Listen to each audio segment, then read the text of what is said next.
2024 ஜனவரி 29ஆம் தேதி இந்த காலகட்டம்ங்கிறது பாலஸ்தீனத்தினுடைய காசாவில் இஸ்ரேலிய ஆக்கிரமிப்பு இராணுவத்தால 25 லட்சம் மக்களை இலக்கு வைத்து முழுமையான ஒரு இன அழிப்பு நடைபெற்று வந்த காலகட்டம். காசாவில் தாலல் ஹவா என்கிற ஒரு பகுதி இருக்குது. நார்த் காசாவுக்கு நெருக்கமாக இருக்கக்கூடிய பகுதி.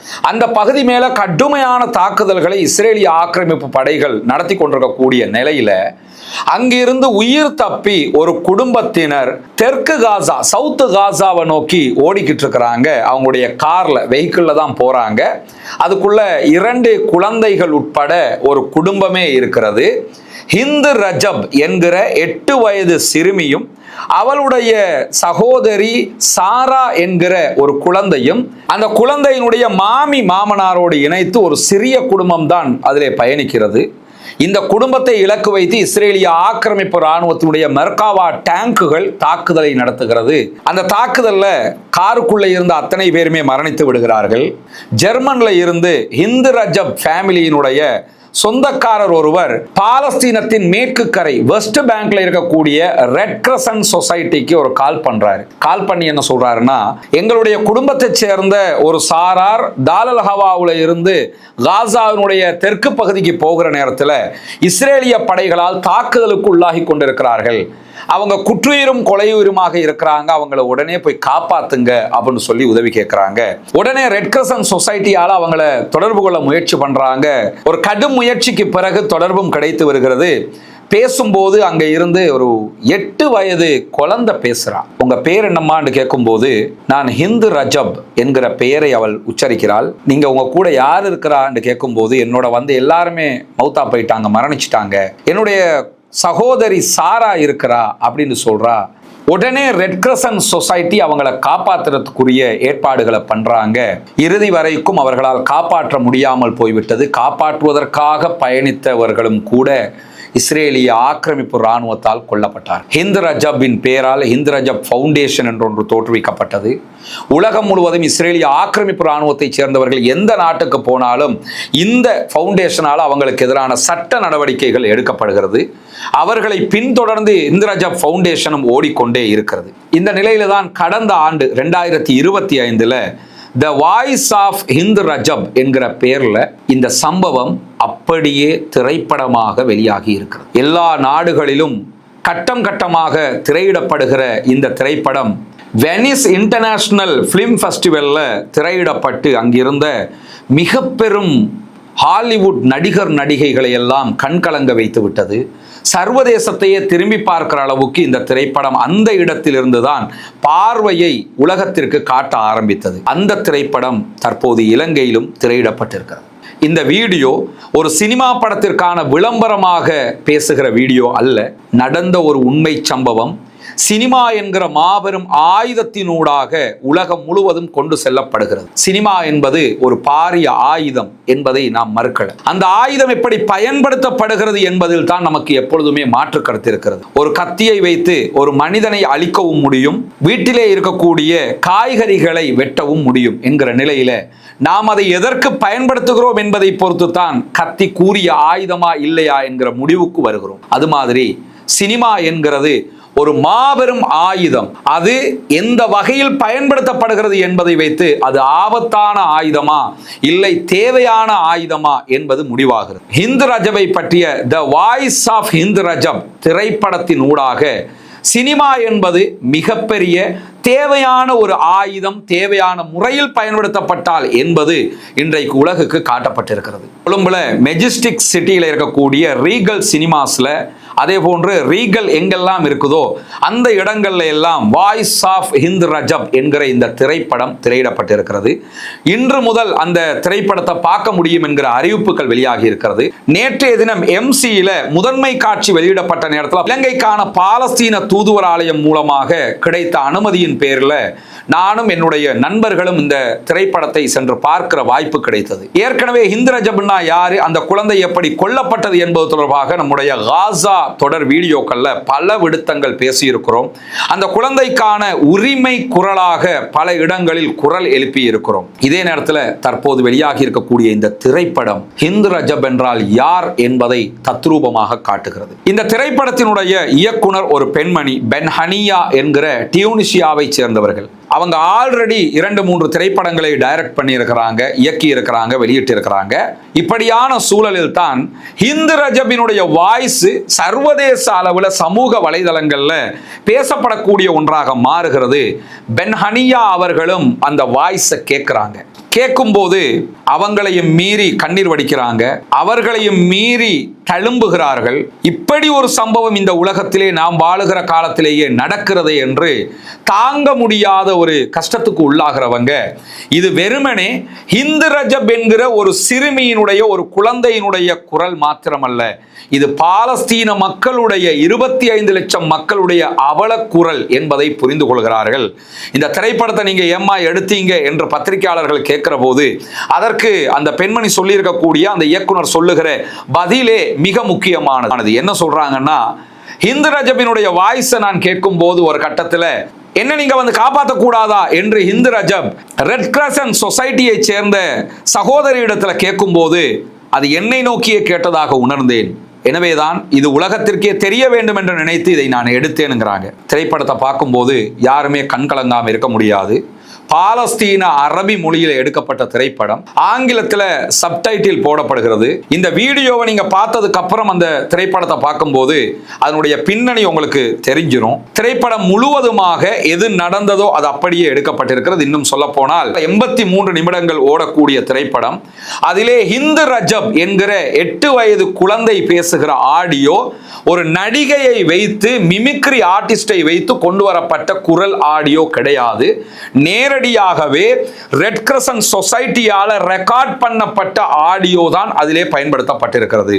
திரைப்படம் முழுவதும் ஹிந்து ரஜப் என்கிற குழந்தை பேசுவதாக நீங்க கேட்கக்கூடிய வாய்ஸ் நிஜமாகவே ஹிந்து ரஜப் பேசியது என்பதுதான் இந்த இடத்துல நம்ம அந்த திரைப்படத்துக்கு உள்ளேயே நம்மளை இழுத்துக்கிட்டு போறது மட்டுமல்லாம, நேரடியாக நின்று அந்த சம்பவத்தை பார்த்திருந்தால் நாம் எவ்வளவு கலங்கி இருப்போமோ, கதறி இருப்போமோ, அதை மொத்தமாக இந்த திரைப்படம் நமக்கு கொண்டு வந்து சேர்த்து விடும்.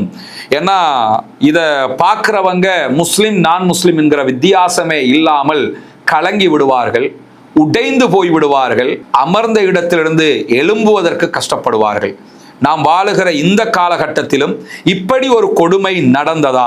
8 வயது குழந்தை தன்னை சுற்றி 4-5 மெர்காவா டேங்குகளால தாக்குதலுக்கு உள்ளாக்கப்படுகிறாள். அந்த நேரத்தில் ஒரு 3-4 மணி நேரங்கள் தொடர்ந்து எப்படி ரெட் கிரசன்ட் சொசைட்டியினுடைய மெம்பர்ஸோடு தொலைபேசியில் பேசுகிறாள் என்பதே ஆச்சரியமான ஒன்றாக இருந்தது.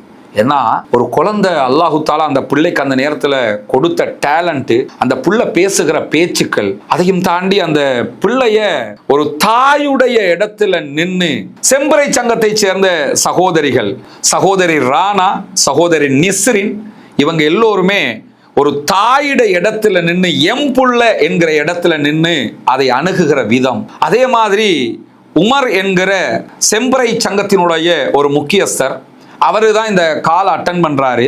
இந்த பிள்ளையை எப்படியாவது காப்பாத்திரணுங்கிறதுக்கு அவர் துடிக்கிற துடி எல்லாமே தத்ரூபமாக படமாக்கப்பட்டிருக்கிறது. ஏன்னா அந்த சம்பவம் நடக்கும்போது என்ன பண்ணியிருக்கிறாங்கன்னா, செல்போன்ல முழுவதுமாக அந்த ஆபீஸையே வீடியோ பண்ணியிருக்கிறாங்க.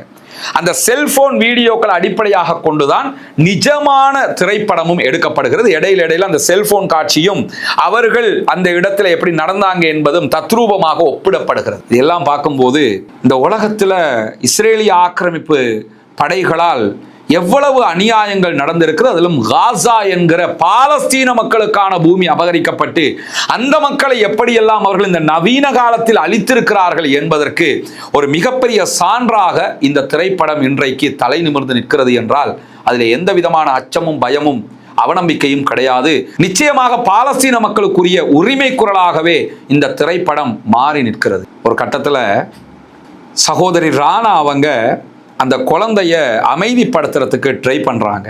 நாங்கள் இருக்கிறோம்மா, நாங்கள் உங்களுக்கு எப்படியாவது உங்களை காப்பாற்றிடுவோம், எங்கள் மக்கள் வந்துக்கிட்டு இருக்கிறாங்க, டாக்டர்ஸ் வந்துக்கிட்டு இருக்கிறாங்க என்றெல்லாம் அவங்க சொல்லிக்கொண்டே இருக்கிறாங்க. சொல்லும்போது குழந்தைகிட்ட அழுதுகிட்டே அவ கேட்குறா, உங்களுக்கு குரான் ஓத தெரியுமா? எனக்காக குரானில் இருந்து ஒரு கராத்தை ஓதுங்களே அப்படின்னு சொல்லி அந்த பிள்ளைகிட்ட கேட்குறாங்க. கேட்கும்போது சகோதரி ராணாவினுடைய முகத்தில் வேர்வை, பயத்தில் வருகிற வியர்வை, நிஜமாகவே அந்த இடத்தில் என்ன நடந்தது என்பதை திரைப்படம் சுட்டி காட்டுகிறது. ஒரு பதட்டத்தில் ஒரு தாய் தந்த பதட்டத்தை அந்த பிள்ளையிடத்தில் காட்டாமல் தான் பதறுகிறேன் என்பதை தனக்குள்ளேயே வைத்துக்கொண்டு எப்படியாவது அந்த 8 வயசு பிள்ளையையும் அவளோட இருக்கிற அவளுடைய தங்கச்சி சகோதரி சாராவையும் காப்பாற்றிடணுங்கிறதுக்காக பல முயற்சிகளை பண்ணுறாங்க. அந்த முயற்சி பண்ணுகிற அந்த தருணத்தில் தான் ஒரு கிராத்தை நான் சொல்லித்தர்றேன், குரானில் ஒரு பாட்டை நான் சொல்லித்தர்றேன், நீ ஓதுறியாம்மான்னு சொல்லி அந்த சகோதரி ராணா கேட்குறாங்க.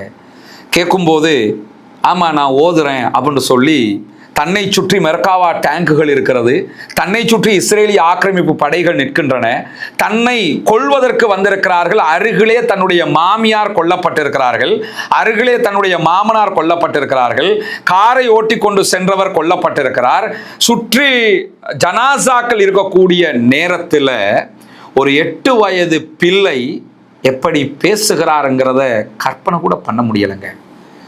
கண் கலங்குகிறது, நெஞ்சம் வெடிக்கிறது, உள்ளம் பதை பதக்கிறது.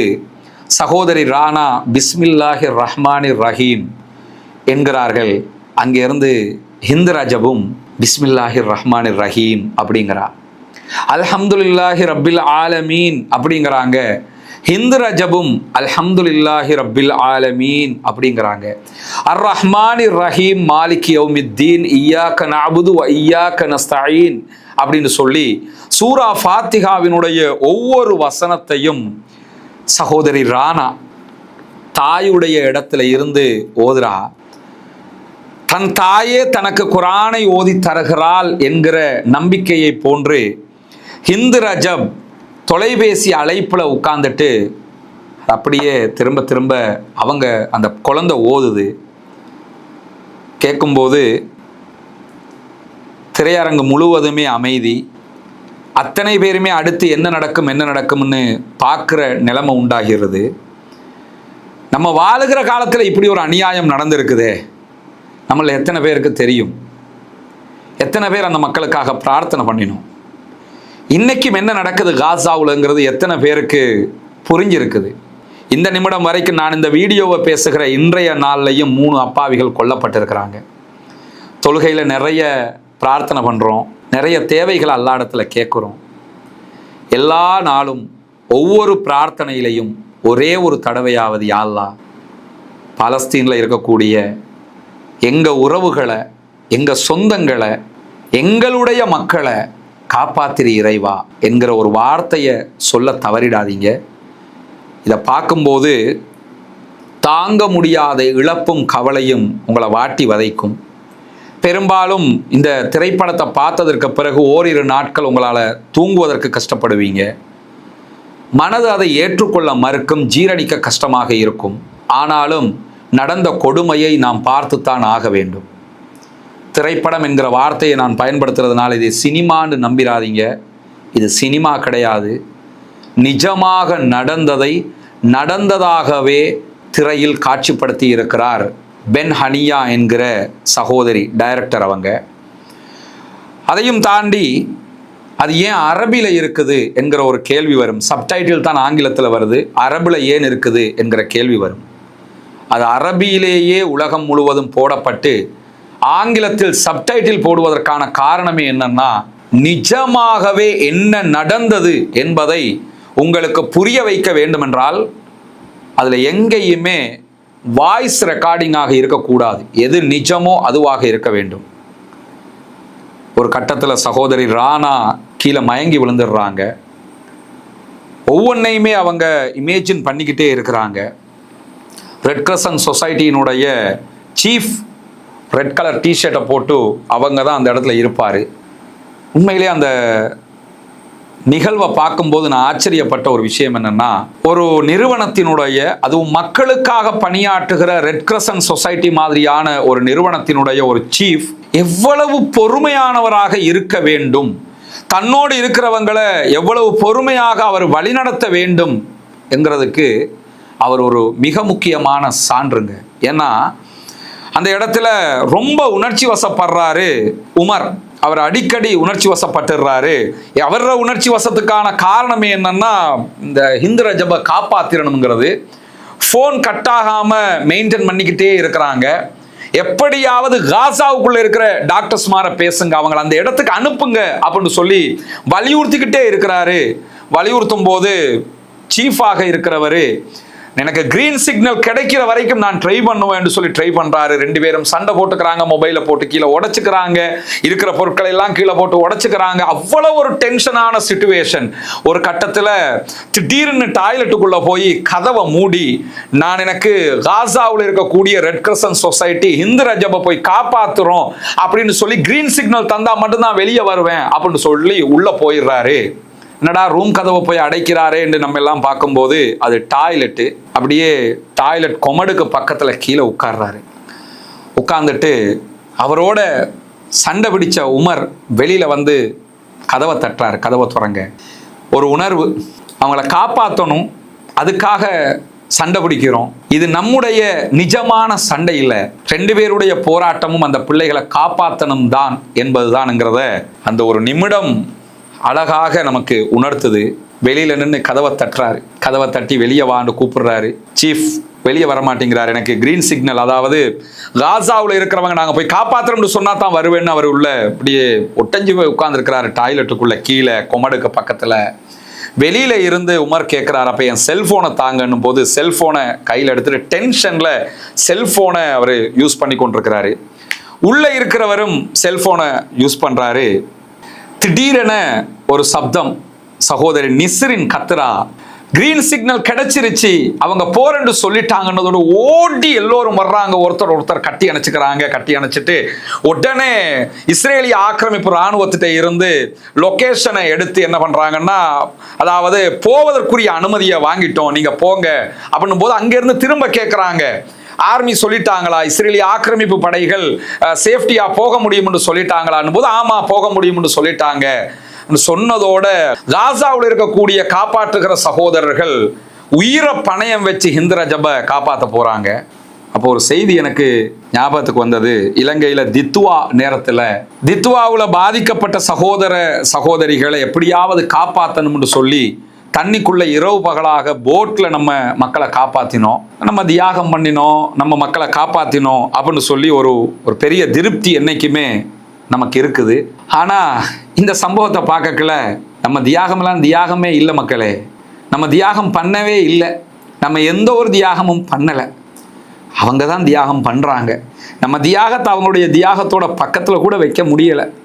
ஏன்னா இது தண்ணி, அதுல இருந்து மக்களை காப்பாத்துறோம். அங்கே போனால் செத்துருவாங்க, இஸ்ரேல் கொன்றுவான் தெரிஞ்சுக்கிட்டே இருந்தாலும் ஒரு நம்பிக்கை தானேன்னு ரெட் கிரசன்ட் சொசைட்டியினுடைய டாக்டர்ஸ் போகிறாங்க. போகும்போது வெஸ்ட் பேங்க்ல இருந்து கமெண்ட் பண்ணுறாங்க, உங்களுக்கும் ஹிந்து ரஜபுக்கும் இடையில் ஒரு 400 to 500 மீட்டர் தான் இருக்குது என்று சொல்லி சற்று நேரத்தில் ஃபோன் கட் ஆகுது. உடனே சீஃப் சொல்கிறாரு, நம்ம அவங்களையும் இழந்துட்டோம். இஸ்ரேலிய ஆக்கிரமிப்பு படைகள் ஹிந்து ரஜபையும் அவளுடைய குடும்பத்தையும் மாத்திரமல்ல, காப்பாற்ற போன ஆம்புலன்ஸில் போன ரெட் கிரசன்ட் சொசைட்டியினுடைய டாக்டர்ஸ் சகோதரர்களையும் தான் கொன்றார்கள். இன்னா லில்லாஹி வ இன்னா இலைஹி ராஜிஊன். ஹிந்து ரஜபையும் காப்பாற்ற முடியலை. காப்பாற்ற போன சகோதரர்களும் கொல்லப்பட்டார்கள். 12 நாட்களுக்கு பிறகுதான் ஆம்புலன்ஸ் மீட்கப்படுகிறது, உடல்கள் ஜனாசாக்கள் மீட்கப்படுகிறது. ஹிந்து ரஜபினுடைய ஸ்கூல் பேக் காருக்குள்ள காட்சிப்படுத்தப்படுகிறது. அதில் நிஜமான காட்சிகள். தாக்குதலில் அழிந்த காருக்குள்ள ஹிந்து ரஜபினுடைய ஸ்கூல் பேக்கை பார்க்கும்போது என் புள்ள எனக்கு ஞாபகத்துக்கு வர்றா. என்னுடைய மகனுடைய ஸ்கூல் பயணம் கண்ணுக்குள்ளே வருது. இதை பார்க்குற எல்லோருக்குமே எல்லோருடைய பிள்ளைகளும் கண்ணுக்குள்ளே வருவாங்க. நம்ம பிள்ளைக்கு நடந்திருந்தால் நம்ம என்ன பண்ணியிருப்போம். அல்லாஹ் மட்டுமே அந்த மக்களை காப்பாற்றணும். இந்த வீடியோவை போடுறதுனுடைய நோக்கமே என்னன்னா, ஒரு சமூகத்தின் மாபெரும் அவலம் காட்சிப்படுத்தப்பட்டிருக்கிறது. ஒரு சமூகத்தின் உண்மையான அழிவு நிஜமாகவே திரை உலகத்துல கொண்டு வந்து நிறுத்தப்பட்டிருக்கிறது. கொழும்புல எம்சில மெஜஸ்டிக் சிட்டியில இந்த திரைப்படம் காட்சிப்படுத்தப்படுகிறது. 83 நிமிடங்கள் ஓடக்கூடிய காட்சி. அதே மாதிரி இலங்கையில ரீகல் சினிமாஸ் இருக்கக்கூடிய எல்லா இடத்திலையும் இது காட்சிப்படுத்தப்படுவதாக பலஸ்டைன் எம்பசியால சொல்லி இருக்கிறாங்க. அது எங்கெல்லாம் காட்சிப்படுத்தப்படுகிறதுங்கிறத இந்த வீடியோக்கு கீழே நம்ம கமெண்ட் செக்ஷன்லையும் போடுவோம். அத்தனை பேரும் குடும்பத்தோடு போய் பாருங்க. உங்க பிள்ளைகளை அழைச்சிக்கிட்டு போய் பாருங்க. போக முன்னாடி இதுதான் சம்பவம் என்பதை பிள்ளைகளுக்கு சொல்லிட்டு போங்க. போறது மட்டுமல்லாம முடியுமென்றால் ஒவ்வொருவரும் உங்களோட ஒரு மாற்று மத சகோதரரை அழைத்து கொண்டு செல்லுங்கள். பிற மத நண்பர்களை அழைத்து கொண்டு செல்லுங்கள். இந்த உலகத்தில் ஒரு 25 லட்சம் மக்களுக்கு தங்களுடைய நிலத்துக்காக, தங்களுடைய நாட்டுக்காக, தங்களுடைய உரிமைக்காக இன்றைக்கு 70 ஆண்டுகளாக போராடுகிற மக்களுக்கு நடக்கிற அநியாயம்தான் இது என்பதை அவங்களுக்கு நீங்க வருஷக்கணக்காக பாடம் நடத்துறதை விட இந்த ஒரு திரைப்படத்தினூடாக காட்சிப்படுத்தி விடலாம். இந்த இடத்துல இன்னொன்றையும் நான் சொல்லணும். பெரியோரு வாத பிரதிவாதம் போய்கொண்டிருக்குது சமூக வலைதளங்கள்ல. ஹபீபி திரைப்படம் கொண்டாடப்பட வேண்டுமா வேண்டாமா? நான் அதுக்குள்ளெல்லாம் ஆழமா போய் பேச விரும்பல. கடையநல்லூர்ல இருக்கக்கூடிய கலாச்சாரத்தையும் காட்சி அமைப்பாக கொண்டு வந்திருக்கிறார்கள். எனவே அது கொண்டாடப்பட வேண்டும். அதை பார்க்கிறவங்க எல்லாம் முஸ்லிம்களை பத்தி தப்பெண்ணத்துல இருந்து விடுபடுறாங்க என்று அதை ஆதரிக்கக்கூடியவர்கள் சொல்லக்கூடியதெல்லாம் நான் பார்த்தேன். ஆரம்பத்திலே சொல்லிட்டேன், சினிமா என்பது மிகப்பெரிய ஆயுதம், கத்தியை போல. அதை நாம் எதற்கு பயன்படுத்துகிறோம் என்பதை கொண்டுதான் அந்த ஆயுதம் சரியானதா பிழையானதா என்பது தீர்மானிக்கப்படும். ஹபீபியில் பயன்படுத்தப்பட்டிருப்பதை கொண்டு சினிமா தேவையான ஆயுதம் என்கிற முடிவுக்கு நான் வரமாட்டேன். ஆனா அதையே Hindu ரஜபினுடைய the voice of Hindu ரஜப்ல பயன்படுத்தப்பட்டிருப்பதை கொண்டு அது தேவையானது தான், தேவையான முறையில் பயன்படுத்தப்பட்டால் என்கிற இடத்திற்கு கண்டிப்பாக வர முடியும். பல கோடிகளை செலவழிச்சு ஒரு ஊர்ல இப்படித்தான் வாழுவாங்க, இப்படித்தான் லவ் பண்ணுவாங்க, இப்படித்தான் ஸ்கூல் இருக்கும்ங்கிறத காட்சிப்படுத்திட்டு எனவே நாங்க முஸ்லிம்களுக்கு நல்ல பெயரை கொண்டு வந்து கொடுத்துட்டோம் என்று மார்தட்டி கொள்வதை விட உண்மையிலேயே நடந்த ஒன்றை காட்சி மாறாமல் நிஜமாக கொடுத்து பாருங்கள். கமர்ஷியலாகவும் வெற்றி பெறுவீர்கள், வாழ்க்கையிலும் வெற்றி பெறுவீர்கள், வரலாற்றையும் நிலைநிறுத்துவீர்கள். எனவே ஆயுதத்தை எதுக்கு பயன்படுத்துகிறோம் என்பதை பொறுத்துத்தான் ஆயுதம் சரியானதா பிழையானதா என்பது முடிவாகும் என்பதை ஆரம்பத்திலே நான் சொன்னதை போல ஹிந்து ரஜப் என்கிற 8 வயது குழந்தைக்கு நடந்த அநியாயம் இன்றைக்கு தத்ரூபமாக உலகத்திற்கு காட்சிப்படுத்தப்பட்டிருக்கிறது. இந்த விதத்தில் இந்த ஆயுதத்தை அணுகினால் அது கண்டிப்பாக நல்லதுதான், சமூகத்திற்கு பலனளிக்கக்கூடியதுதான்.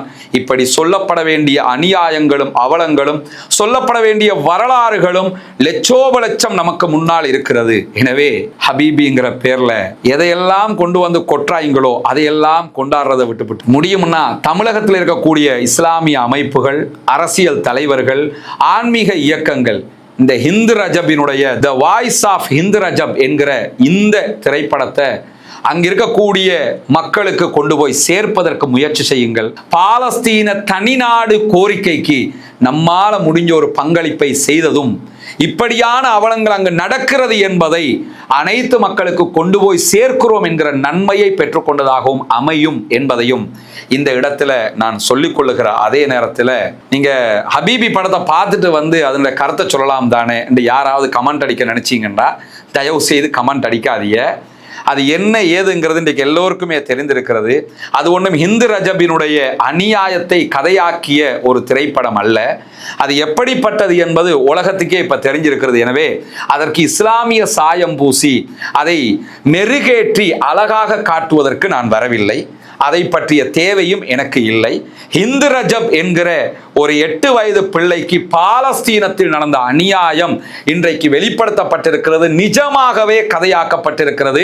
உண்மை மாறாமல் கொண்டு வரப்பட்டிருக்கிறது என்பதை சொல்லுவதற்காகத்தான் இதை கொண்டு வந்திருக்கிறேன். குடும்பத்தோடு போங்க, பிரமத நண்பர்களையும் அழைத்து போங்க, காட்டுங்க பாலஸ்தீன சுதந்திரத்திற்கான உங்களுடைய பங்களிப்பை நிலைநிறுத்துங்கள் சகோதரர்களே என்கிற கோரிக்கையோடு முடித்துக் கொள்கிறேன். ஏதாவது பிழைகள் என் தரப்பில் ஏற்பட்டிருந்தால் அல்லாஹு தாலா என்னை மன்னிக்க போதுமானவன். பாலஸ்தீன மக்களுக்கான அழுகுரலாக, பாலஸ்தீன மக்களுக்கான எழுகுரலாகத்தான் இந்த செய்தியை நான் சொல்லியிருக்கிறேன். வாஹ்ரதாவானா அல்ஹம்துலில்லாஹி ரப்பில் ஆலமீன்.